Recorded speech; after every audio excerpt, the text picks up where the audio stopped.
buru-buru datang. Pada sore hari, Reva kembali ke rumah sakit. Di depan meja klinik tampak sekelompok perawat sedang mengobrol.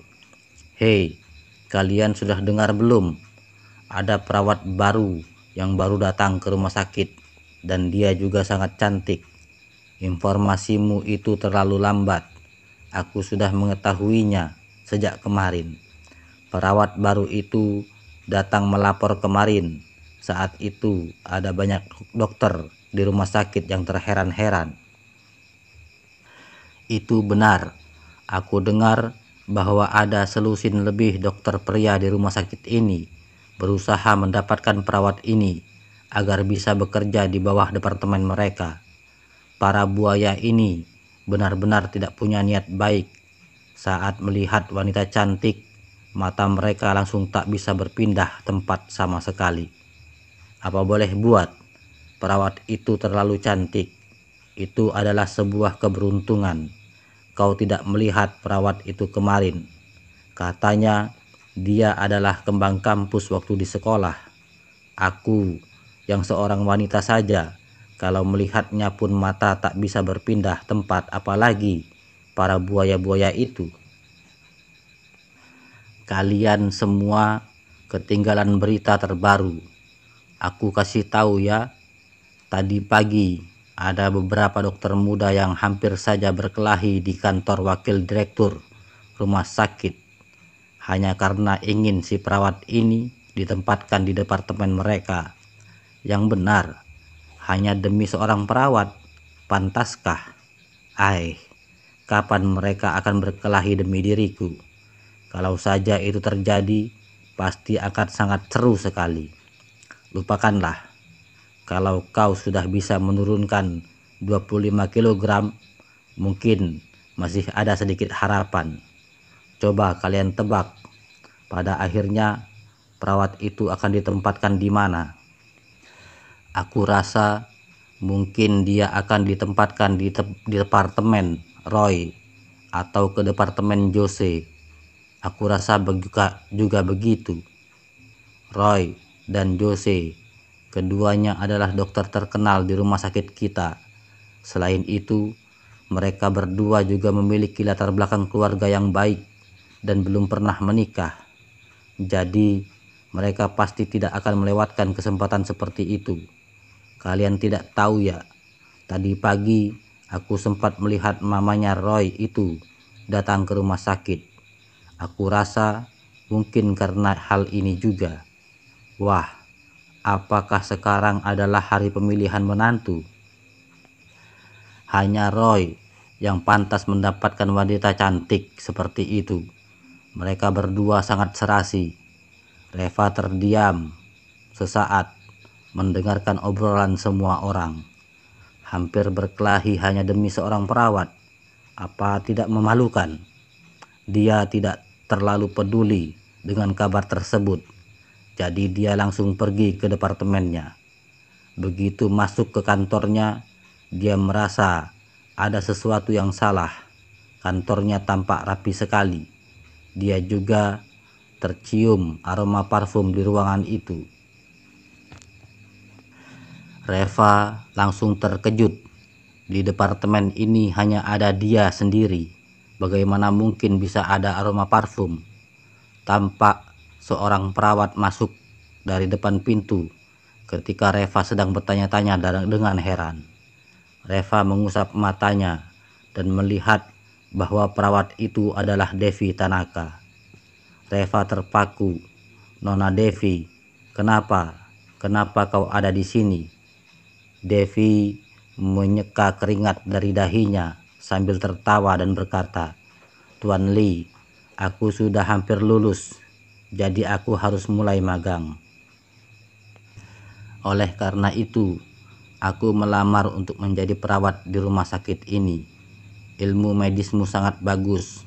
Aku ingin mengikutimu dan berharap bisa belajar sesuatu darimu." Hati Reva tersadar.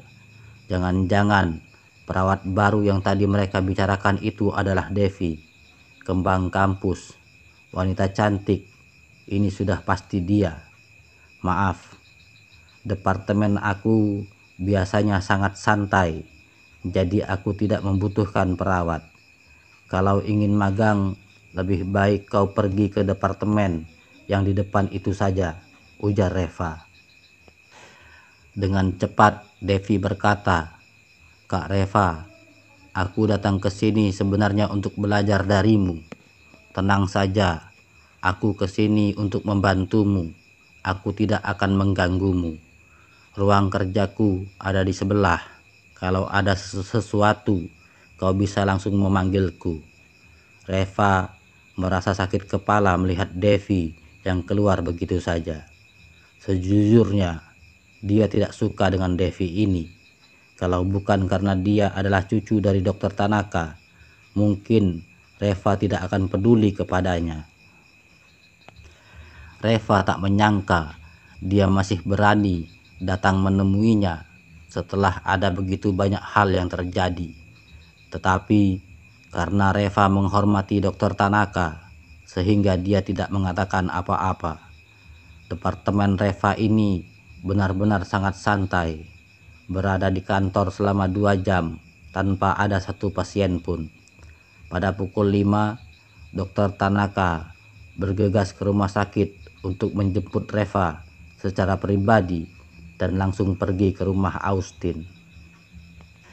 Sesuai dengan perjanjian, hari ini adalah jadwal Reva untuk pergi mengobati Putri Austin.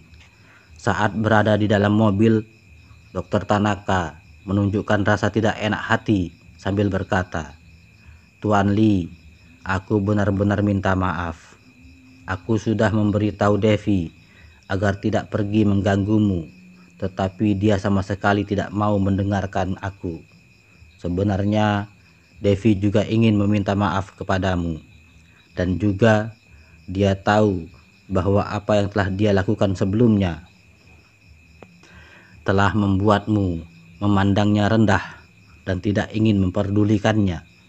Dia juga ingin mengubah dirinya sendiri, jadi dia mulai semuanya lagi dari awal. Tuan Lee, kalau dia membuatmu tidak nyaman, silahkan katakan saja. Aku akan langsung menyuruhnya pulang."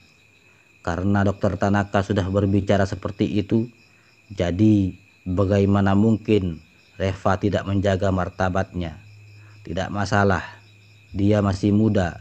Kalau dia tahu kesalahannya dan mau memperbaikinya, itu adalah hal yang baik, ujar Reva dengan santai. Dengan cepat mereka telah sampai di rumah Austin. Austin sudah menunggu lama di ruang tamunya, dan saat melihat Reva, dia langsung menyapanya. "Tuan Lee, buah mandala itu telah disimpan sesuai instruksimu."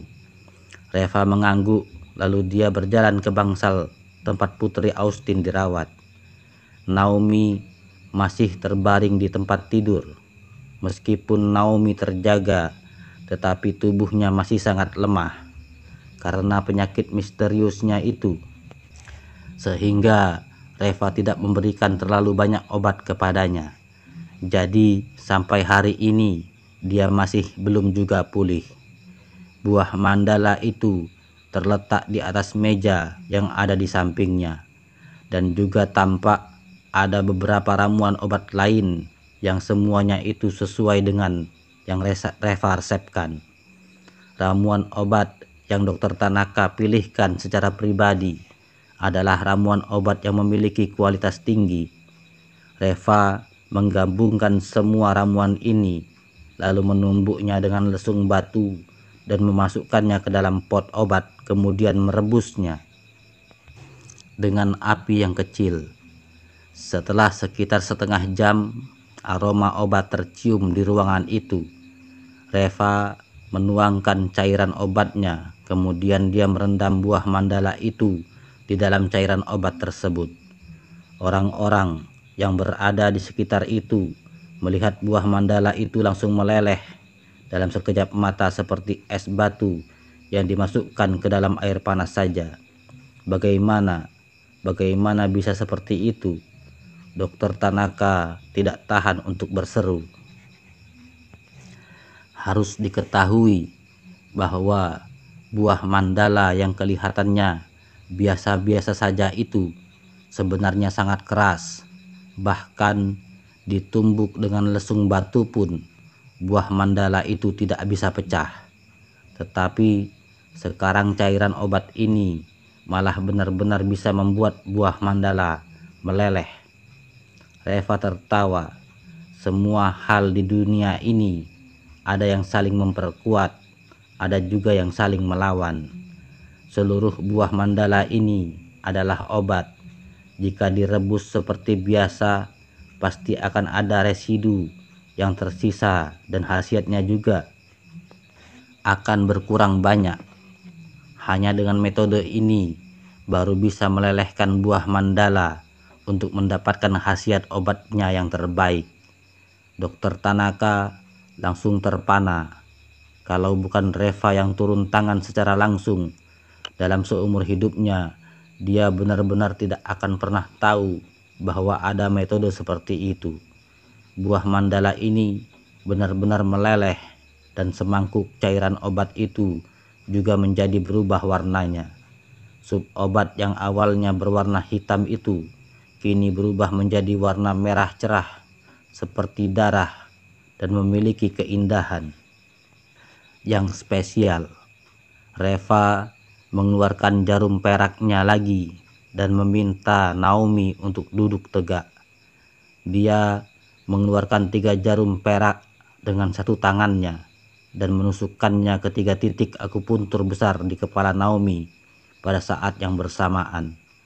Naomi tidak merasa tidak nyaman.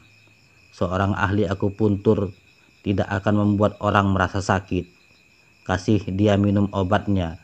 Suapkan 2 sendok kepadanya, ujar Reva dengan suara rendah. Austin sendiri yang menyuapi 2 sendok obat itu kepada Naomi dengan hati-hati. Lalu Reva bertindak lagi. Kemudian dia menusukkan 3 jarum perak lagi ke belakang leher Naomi. Suapkan lagi 2 sendok obatnya. Austin menyuapkan 2 sendok cairan obat itu lagi. Butuh waktu sekitar 1 jam untuk melakukan hal ini berulang-ulang. Dan akhirnya semangkuk cairan obat ini pun habis disuapi. Pada saat ini Naomi telah ditusuk dengan ratusan jarum perak di tubuhnya. Austin yang berdiri di samping bertanya dengan cemas, "Tuan Lee, bagaimana situasinya? Obatnya sudah habis diminum. Apakah Naomi sudah lebih baik sekarang?" Reva tertawa. "Jangan panik, penyakit ini sudah lama dideritanya. Jadi dia membutuhkan waktu untuk proses pemulihan. Mungkin sekitar setengah jam." Austin menghela napas lega. Dokter Tanaka bertanya dengan heran, "Tuan Lee, tadi itu mengapa kau hanya menggunakan 3 jarum dan meminumkan 2 sendok obat setiap kali? Apakah tidak bisa ditusukkan dulu semua jarum peraknya baru diminum obatnya?" Reva menggelengkan kepalanya. Setelah semua buah mandala itu dilelehkan, khasiat obatnya sangat kuat. Kalau langsung diminumkan semuanya, khasiat obatnya terlalu kuat. Tubuh Nona Naomi masih lemah. Jadi kalau langsung diminumkan semuanya, malah tidak bisa diterima langsung oleh tubuhnya, sehingga akan berbahaya. Aku perlu mengunci titik meridiannya dengan jarum perak untuk mendistribusikan khasiat obat buah mandala ini ke tempat yang berbeda. Setiap kali aku menusukkan jarum perak itu sebenarnya aku sedang mengunci titik meridiannya.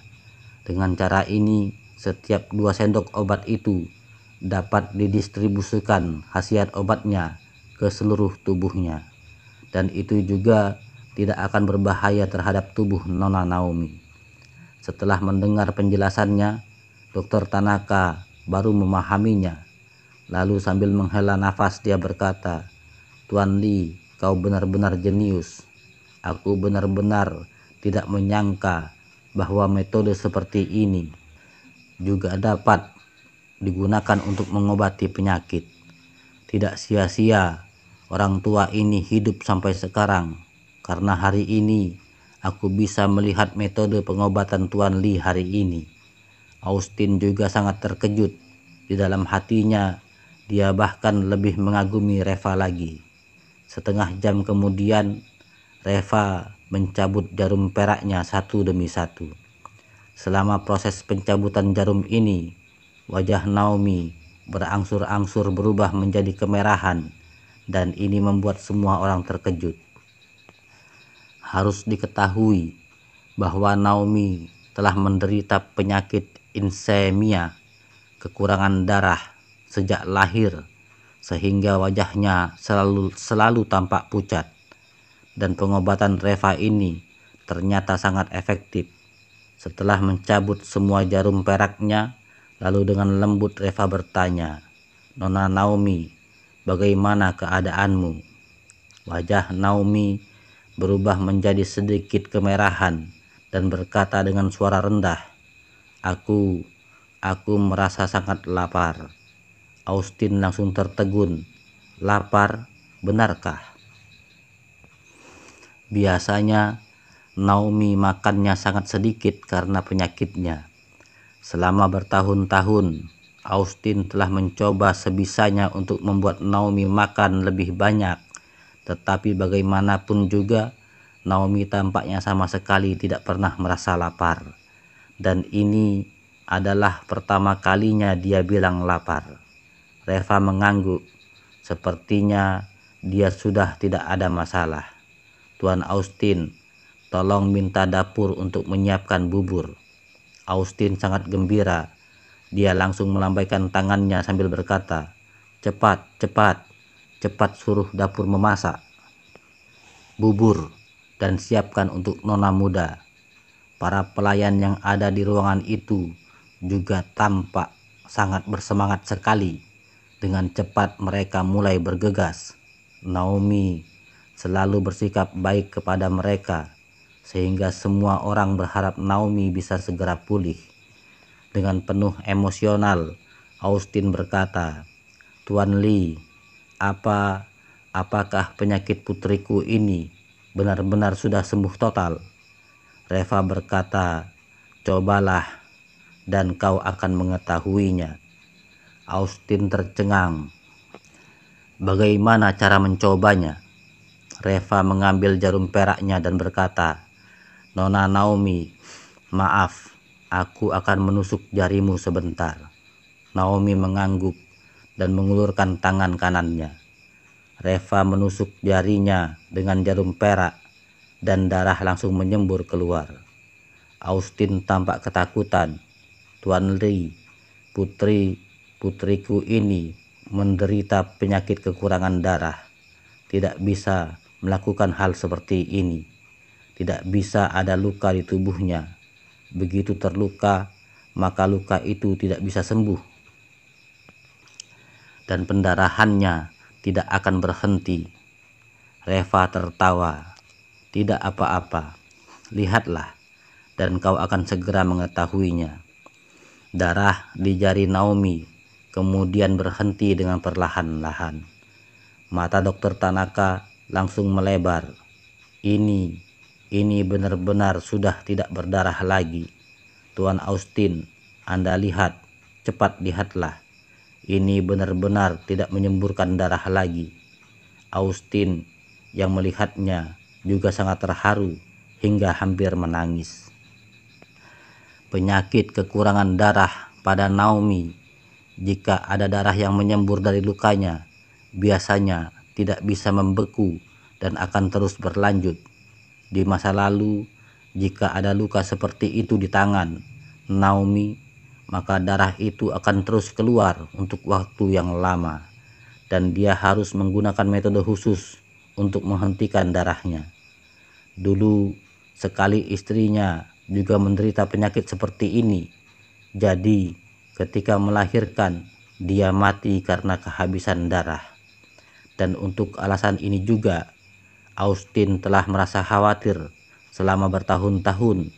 Setiap hari dia merasa khawatir. Setiap hari dia selalu merasa khawatir. Dia takut Naomi terluka dan mengalami pendarahan. Sekarang luka yang ada di tubuh Naomi bisa berhenti sendiri pendarahannya. Apakah itu berarti penyakit darah yang diderita oleh Naomi sudah sembuh? Tiba-tiba Austin berdiri dan membungkukkan badannya kepada Reva dengan sangat rendah dan berkata dengan suara bergetar, "Tuan Lee, terima kasih telah menyelamatkan putriku. Jasa dan budimu ini akan selalu Austin ingat selamanya. Mulai hari ini dan seterusnya, jika Tuan Lee memiliki sesuatu yang perlu dilakukan, silahkan langsung katakan saja kepadaku. Austin rela mengarungi kobaran api dan bahaya maut untuk membantumu. Sama sekali tidak akan menolaknya.